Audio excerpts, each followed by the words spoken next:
Conveyance ఆ పట్టాన్ని పూర్తిగా దాంట్లో మీరు జియో కోఆర్డినేట్స్ తో జియో ట్యాగింగ్ చేసినటువంటిదే ఈ రోజు డీడ్ ఆఫ్ రీకన్వేయన్స్ చేస్తున్నారు. అది లీగల్ కాంప్లికేషన్స్ కి వెళ్ళిపోతుంది. ఎందుకు ఈ మాట చెప్తానంటే గాజువాక్ లో సుమారు 7,500 పట్టాలు ఇచ్చాము 301 కింద. దాంట్లో ఆల్రెడీ కేసు 6612 కేసు పెండింగ్ ఉంది. ఆ టైటిల్ మీద కేసు ఉంది. ఈ రోజు ఎంఆర్ఓ వచ్చి నేను రిజిస్ట్రేషన్ చేస్తానంటే ఇనాందారుడు వచ్చి నాకు కూడా 1/3 షేర్ ఉంది కదా, దాంట్లో నా సంత కూడా కావాలని అడిగేటువంటి ప్రమాదం ఉంది.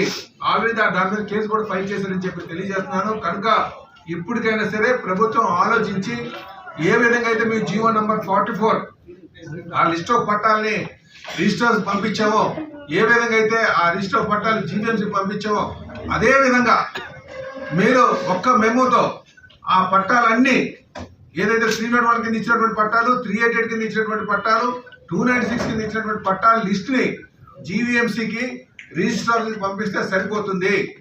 దీనికి పెద్ద కాంప్లికేషన్స్ ఏమి ఉండవు అని మేము తెలియజేస్తున్నాం. లేని పక్షంలో మీరు ఏదైతే ప్రయత్నాలు చేస్తున్నారో అది నాకు తెలిసి సఫలీకృతం అవుతానని నేను అనుకోవట్లేదు.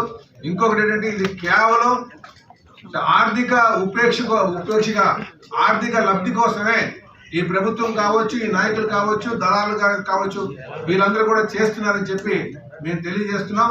ఇప్పటికైనా మేము తెలుగుదేశం పార్టీ తరఫున డిమాండ్ చేసేది లిస్ట్ ఆఫ్ పట్టాలన్నీ రిజిస్ట్రార్కి పంపించండి, జీవీఎంసీకి పంపించండి, అది సరిపోతుంది. ఆ లిస్ట్ తీసుకుని రిజిస్టర్ చేస్తారు. ఎందుకంటే ఇందులో మీరు అనుకోవచ్చు 22లో తీసేస్తారని. మీరు డీడ్ ఆఫ్ రీకన్వేయన్స్ ఇచ్చిన 22లో తీరు. ఎందుకు తీరంటే మీకు ఒక సర్వే నంబర్లో ఉదాహరించుకొని ఒక 100 ఎకరాలు ఉందనుకోండి, 100 ఎకరాల్లో అందరూ అప్లై చేయలే, కొంతమంది అప్లై చేస్తారు, కొంతమంది అప్లై చేయరు. మీరు ఆ సర్వే నంబర్ అంతా తీసేస్తారా? ఆ సర్వే నంబర్ తీయడం కావదే. కనుక మీరు డీడ్ ఆఫ్ రీకన్వేయన్స్ అనేది పబ్లిక్ దగ్గర మళ్ళీ డబ్బులు గుంజుదామని, అలాగే దళాలను పెంచి పోషిద్దామని, లేకపోతే నాయకులు లబ్ధి పొందుదామని ఒక ఆలోచనతో చేస్తున్నారు తప్ప దాంట్లో ఎటువంటి ప్రయోజనం లేదు.